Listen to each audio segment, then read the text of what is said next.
जहाँ चाहे हम कितना पढ़ लें, कितना भी आगे बढ़ लें, कभी माता पिता अपने सम्मान के लिए तो कभी सास ससुर अपने सम्मान के लिए उन कुरीतियों का त्याग नहीं कर रहे। और वो है कुरीति सबसे बड़ा, जो कि महिलाओं के ऊपर हो रहे अत्याचार का सबसे बड़ा कारण मुझे नज़र आता है। ये मेरा अपना पर्सनल रीज़न मैं सोचती हूँ, वो है दहेज प्रथा। अगर दहेज ना हो तो भ्रूण हत्याएं भी रुक जाएंगी शायद। अगर दहेज ना हो तो महिलाओं को वैसा ही सम्मान मिलेगा जैसा बेटों को मिलता है।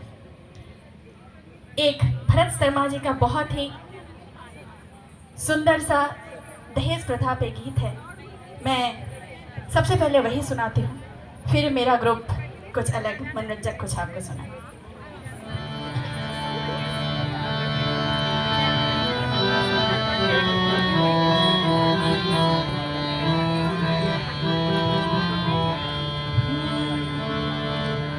जनती जारल जयबो,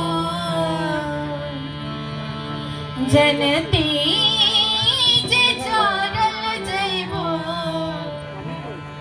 आग में दहेज के